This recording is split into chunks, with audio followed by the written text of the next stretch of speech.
ఈరోజు తిరుమల లడ్డు వివాదానికి సంబంధించినటువంటి కేసు సుప్రీంకోర్టులో విచారణ జరుగుతున్నటువంటి నేపథ్యంలో ఒక కీలక పరిణామం చోటు చేసుకుంది. ఈ కేసు వేసినటువంటి వైఎస్ఆర్ కాంగ్రెస్ పార్టీ రాజ్యసభ సభ్యుడు వైవి సుబ్బారెడ్డి గతంలో టీటీడీ చైర్మన్గా పనిచేయడం జరిగిందని, ఆ విషయాన్ని ఆయన ప్రస్తావించకుండా కోర్టు దృష్టికి తీసుకురాకుండా దాచిపెట్టడం జరిగిందని, ఇది కావాలని ఉద్దేశ్యపూర్వకంగా చేశారు అని చెప్పి ప్రభుత్వం తరపున వాదనలు వినిపిస్తున్నటువంటి ముకుల్ రోహత్ని కోర్టుకి తెలియజేయడం జరిగింది.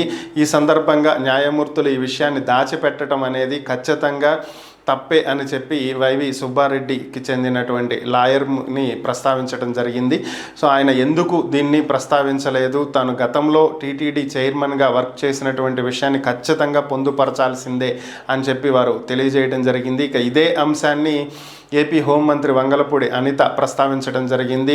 సుప్రీంకోర్టు ధర్మాసనం ఇచ్చినటువంటి తీర్పుకి కట్టుబడి ఉన్నామని, తీర్పుని స్వాగతిస్తున్నామని, ఇద్దరు సభ్యులతో కూడినటువంటి సిబిఐ బృందం, అలాగే మరొక ఇద్దరు సభ్యులు ఏపీ పోలీస్ ఉన్నతాధికారులు, అదేవిధంగా ఒక ఎఫ్ఎస్ఎస్ఏఐ మెంబర్, మొత్తం 5 సభ్యులతోటి సిట్ బృందాన్ని ఏర్పాటు చేయటాన్ని స్వాగతిస్తున్నామని, నిజాలు ఇప్పటికైనా బయటకు వస్తాయని, ఏ తప్పు చేయనటువంటి వ్యక్తి అయితే వైవి సుబ్బారెడ్డి విజిలెన్స్ విచారణ అనగానే ఎందుకు భయపడ్డారు, ఎందుకు కోర్టుకు వెళ్ళారని చెప్పి ఆమె ప్రశ్నించింది. అలాగే కోర్టుకు వెళ్ళినటువంటి వ్యక్తి తాను గతంలో టీటీడీ చైర్మన్గా పనిచేశాననేటువంటి విషయాన్ని కోర్టు దృష్టిలో దాచిపెట్టాల్సినటువంటి అవసరం ఏముంది అని చెప్పి ఆమె ప్రశ్నించడం జరిగింది.